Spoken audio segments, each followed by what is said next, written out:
Welcome back to My Hot Kitchen. I'm Wendy. And for your next date night at home, we have a delicious Italian-style feast for you to share with your sweetie. Tonight's feast features blue cheese stuffed manicotti in a delicious roasted red pepper sauce and roasted garlic crostinis to round it all out. And for an appetizer, a delicious Italian chopped salad. The first thing we're going to need to do to make this feast is get the roasted red peppers going. So I have two nice, beautiful red bell peppers, and I'm going to roast them on my grill here. Roasting peppers enhances the sweetness of them and gives it a nice little, almost fiery flavor. So the key point is to use a very hot grill and just allow the peppers to sit on the grill for several minutes until the skin turns black and starts to crack.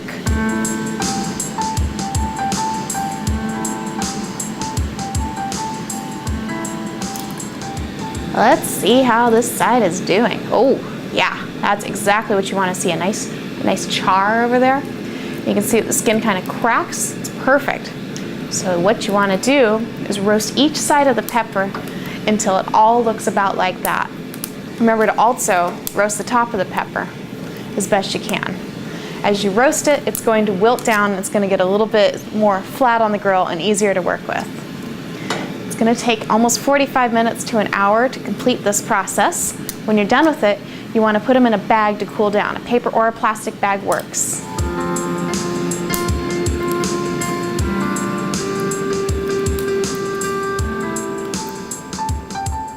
You'll remember I told you to put the peppers in a bag. This is what they look like when they're totally done, and they are cooling down right now. We'll come back to them in a few moments and peel the skins off of them and work them into a beautiful sauce. In the meantime, let's get some onions caramelizing. Caramelized onions are going to be a nice additive to the Gorgonzola stuffed manicotti. First thing you want to do, of course, is get a little olive oil warming up in your pan.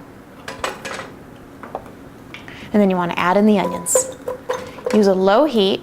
I'm starting this on very low right now because I want to build the temperature to slowly caramelize the onions and enhance the sweetness. And I'll coat it up in here. I'm just going to periodically stir them as they caramelize. The heat is built up nicely on the onions, and the water that I'm going to be boiling my manicotti in has come up to a nice boil. So I'm going to just make 4 manicotti, but I'm going to go ahead and boil off 6 because these little guys have micro cracks in them sometimes that can result in, well, a piece of lasagna, and that's not really what we're going for. So add them to the boiling water, add a nice generous amount of salt, and a very generous amount of olive oil. The olive oil is really important with the manicotti because it's going to work its way into the tubes as well as the outside and help to prevent them from sticking together.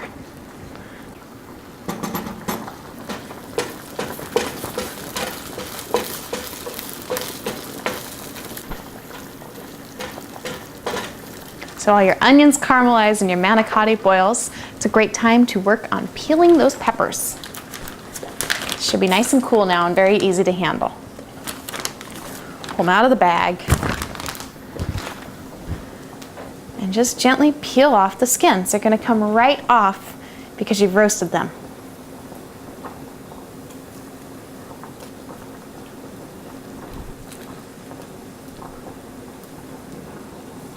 Look at that beautiful color. The aroma is amazing.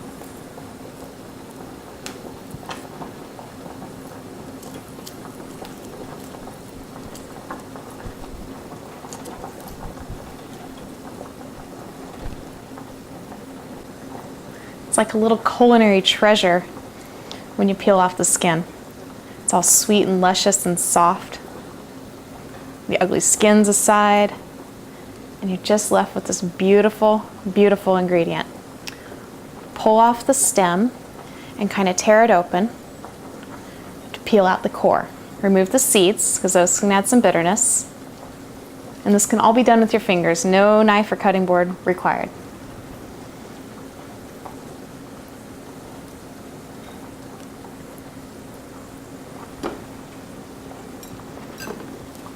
Moving on to the next one.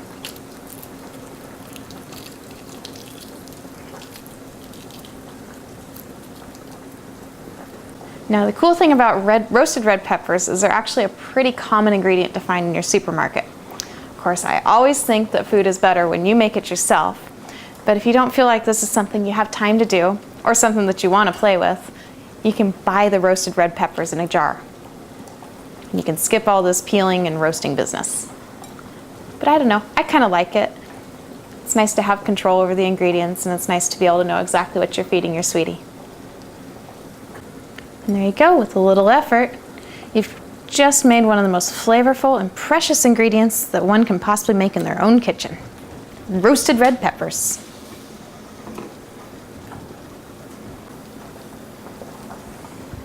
Let's go take a look at the onions. They're just starting to caramelize. You can see the golden brown color developing, especially on that one right there.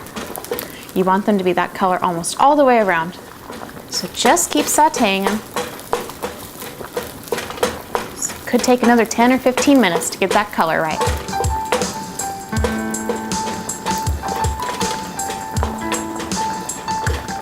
And there we have just about perfectly caramelized onions. I'm gonna let them sit there and do their thing for a couple more minutes while I get the manicotti drained off. So I have a colander over here in my sink. I'm just gonna go ahead and drain off the manicotti. Pretty simple and straightforward. I'm gonna be reusing this pan to make the sauce in though, so I'm just gonna set that aside and hit the pasta with just a little bit of cold water to stop it from cooking. Give it a little shake off. Bring it back over here. And then I'm going to use the hot pan that I just poured the pasta out of to go ahead and get a little onion and garlic sauteing in preparation for making the roasted red pepper sauce. I have about 1/4 of an onion and about 5 or 6 cloves of nice garlic, all chopped up. A little olive oil in there to get it all loved up. And give those guys a few minutes to sweat it out. If they caramelize a little bit, that's fine too. That'll complement the flavor of the roasted peppers very nicely. While that does its thing, let's go back to these caramelized onions. So these are looking very nice and caramelized now. I'm gonna hit them with just about 1/4 ounce of white wine to kind of finish off the deal. Let it all evaporate out. It's gonna add a nice little glaze to the onions. And we're just gonna empty them over here into a little bowl to cool down.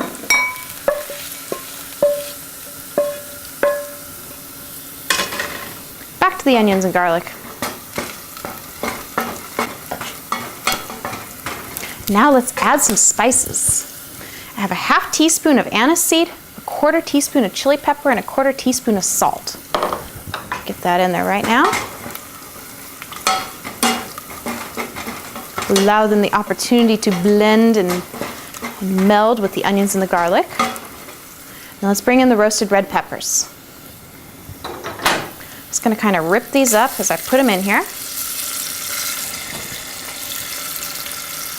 Just tear apart so easily. It's pretty cool.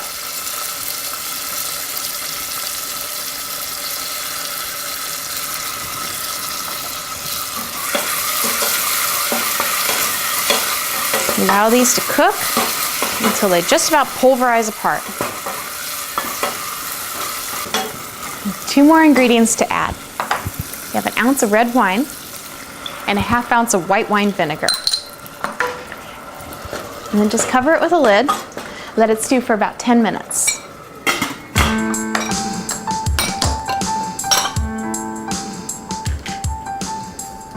And now it's time to make the cheese filling to stuff the manicottis with. It's a pretty simple mix. You're going to need about 1 cup of grated mozzarella cheese, about 1 cup of Gorgonzola cheese that's been crumbled up, and about 1 cup of yummy ricotta cheese. And I always find the best flavor comes when you use the whole milk mozzarella and the whole milk ricotta. Crack an egg into it. Add about 1 tablespoon of chopped up fresh basil, and just fold the ingredients together. Work that egg first, give it a nice light little beat, and just blend, blend, blend until you have one happy, cheesy, delicious mixture.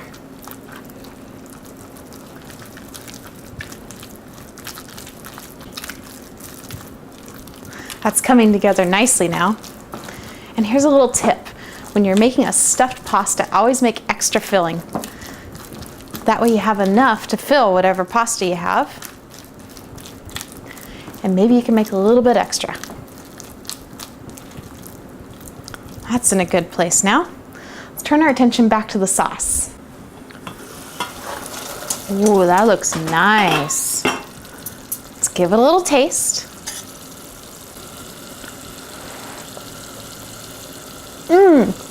Oh, that's very nice. The roastiness of the peppers and the anise in there just brings it to life. That's amazing. Now, if you feel like you need to adjust your seasonings, now's the time to do that. I feel like mine's perfect, so I'm gonna go ahead and proceed to the next step, which is pouring in just a little bit of sauce into the bottom of my casseroles. That's so that the pasta has something to sit in and keep it moist while it bakes. A light little brush and spread it out here in the bottom of the pan. There's quite a bit of olive oil in there too. That's also gonna help things along. Now let's move on to the stuffing. So you want to take your manicottis and just gently work your fingers into there to open up the tube. And just reach into your bowl of cheese and grab a small little amount and just kind of squish it on in there.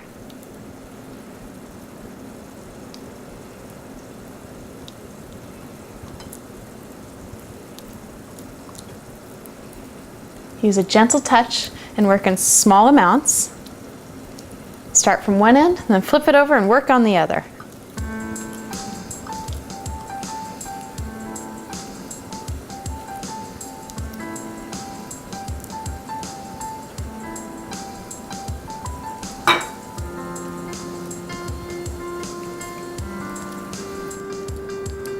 Cup it gently in one hand and use the other hand. And think loving thoughts of your sweetie and how delicious this Italian-style feast is going to taste. Once you have the tube stuffed, roll it around in your fingers for a few more moments. Kind of even out the cheese filling. And then gently roll it in the sauce and place it in your casserole pan. Let's do another one.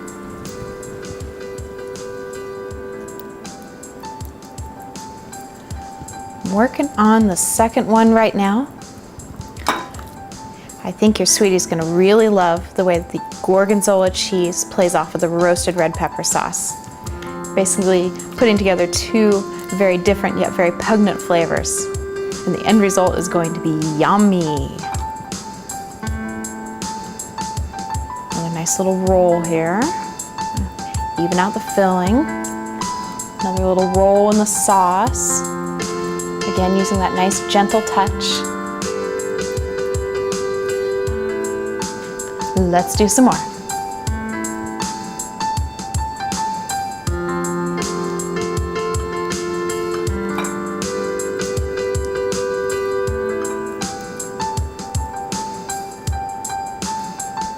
And that's the last one.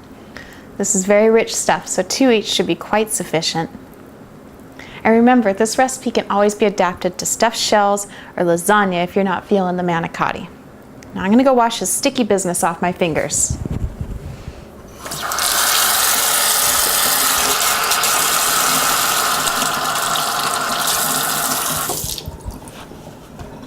There we go. Now, let's finish these off by spooning the sauce over the pasta. And don't be shy about it at this point. All the sauce is gonna be used for this. Go ahead, spoon it on, spread it over. If you need to, share a little between the dishes. This is gonna be a phenomenal feast. Do your best to cover up the entire pasta that's exposed. That'll help to keep it nice and moist.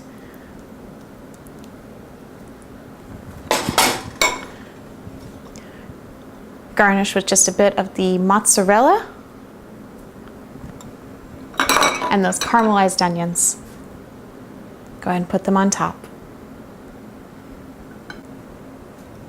A little bit more cheese.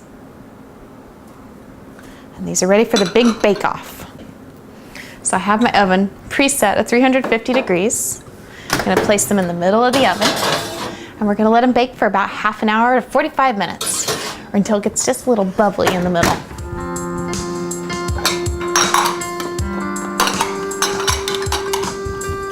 So with the pasta baking, it's time to turn your attention to the appetizer course, which is going to require a very delicious crouton.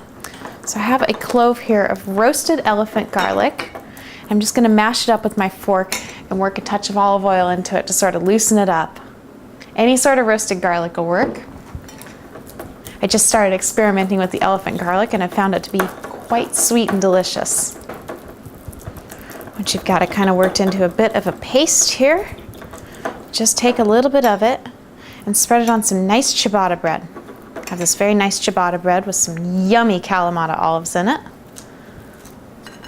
Just a little bit on each slice. Work with 6 to 8 slices, and don't worry, you don't have to get the whole thing with the garlic. Just enough to fill it with flavor. You can leave a couple chunks sitting on it too, that's fine. Kind of brush the surface lovingly with the yummy, soft, roasted garlic.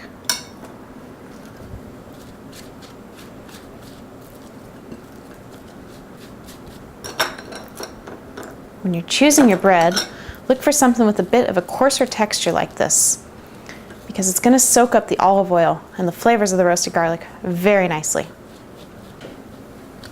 And then I like to lay them out on a foil-lined baking sheet of some sort, because like I said, I'm going to douse it in olive oil. And if it's on a foil-lined baking sheet, it won't make a big mess for you to clean up later. So take a nice, generous amount and drizzle it lovingly over the bread. Try to fill each little crevice with the olive oil. This is not somewhere to skimp. And then take a little brush and aid your olive oil in its journey by brushing it across the surface of the bread. Hit it with some salt and pepper. The roasted garlic is so flavorful, it really doesn't need much enhancement to be amazing. And then flip it over and repeat on the other side. But in this instance, you don't have to worry about rubbing the roasted garlic on it. One side is quite sufficient.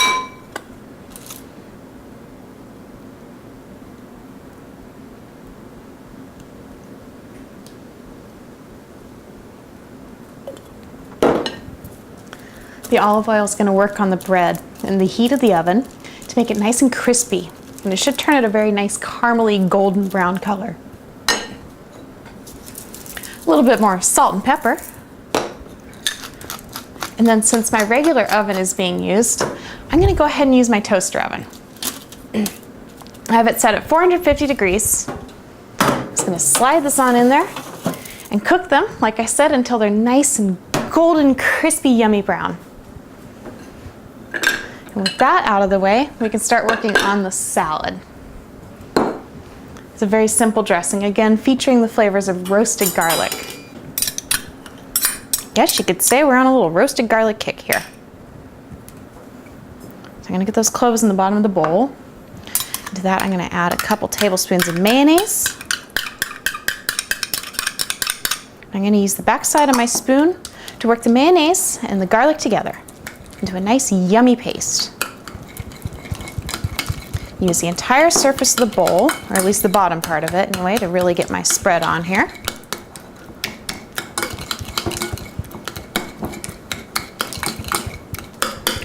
That looks great right there. Let's bring in about an ounce of balsamic vinegar and work that in as well. It's amazing how quickly these ingredients blend together.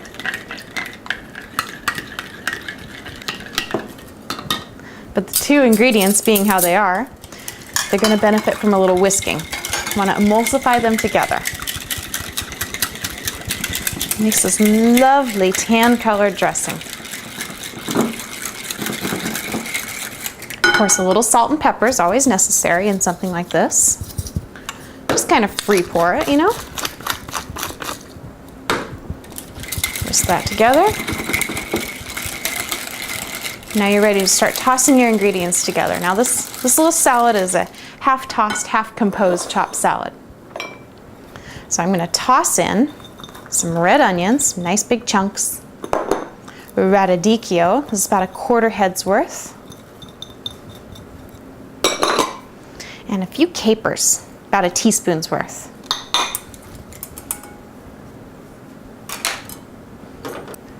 And of course, some nice crisp romaine, chopped to a nice small consistency. One of the secrets of a good chopped salad is to cut all the ingredients to be about the same size, which is a nice bite size. And then toss it together. It's going to be a lovely and refreshing appetizer and a really great complement to the richness and the roastiness of the manicotti.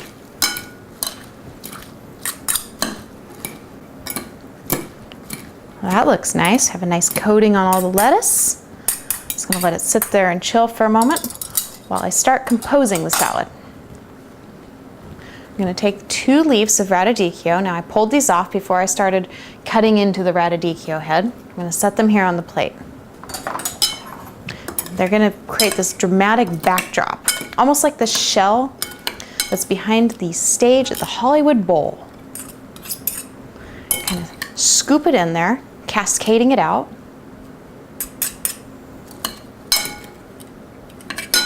Once you have a little bit of weight in there, you can prop it up a little bit more.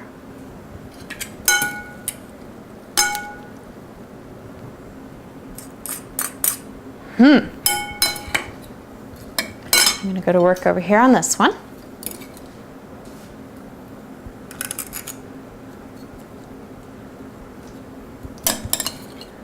Get some weight in there first. This leaf's a little bit bigger. It's going to take a little bit more. Give it a little prop up and sort of spilling the salad out of it.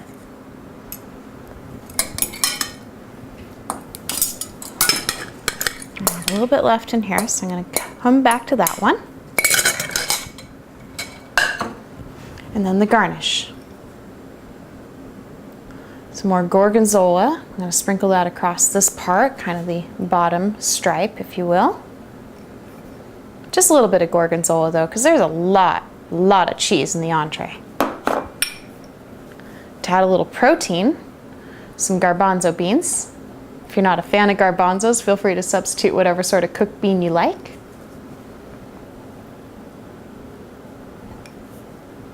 Work them into a stripe. Then the Kalamata olives that you've chopped up, kind of lay them out next to the garbanzos.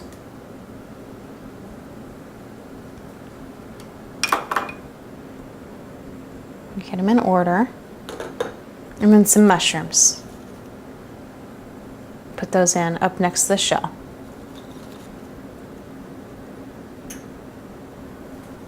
And then we'll finish these off with the yummy croutons.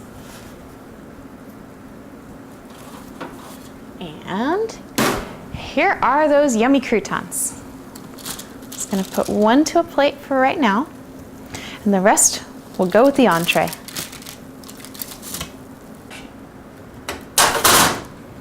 You know what? Those shells are done. So let's go ahead and get them out of the oven.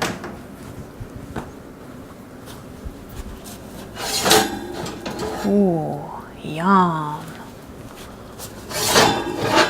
Very happy with those.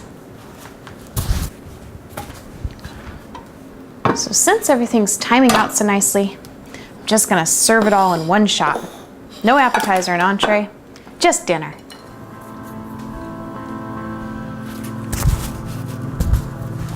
Put this whole casserole on the plate here. The yummy garlic bread to round it out.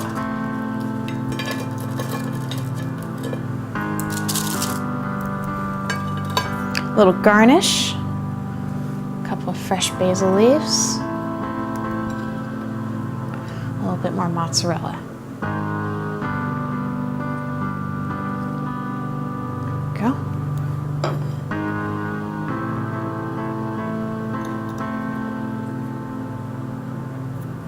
Beautiful. And there you are, a distinctive and delicious Italian-style feast to share with your sweetie on your next date night at home. Now wine, pair this up with a nice dry white Italian wine. Pinot Grigio is of course the quintessential, and that's what I suggest you go with tonight. Now call in your sweetie. Mangia time!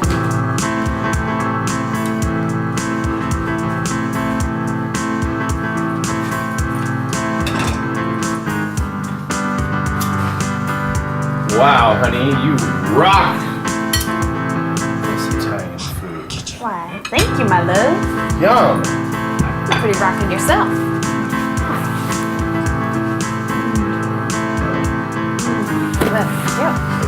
That's wonderful. Thank you.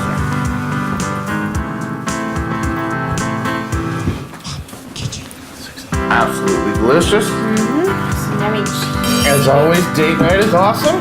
Love date night.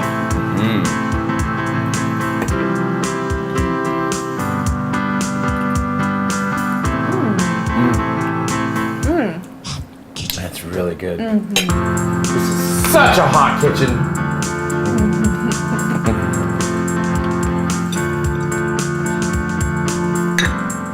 So thanks for joining me in my hot kitchen tonight.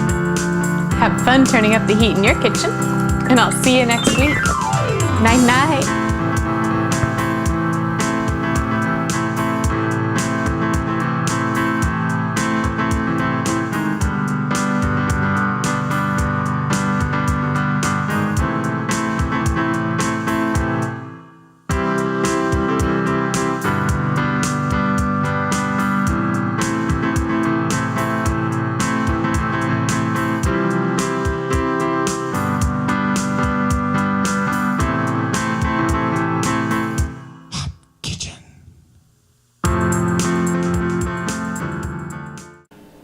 Pet the kitties.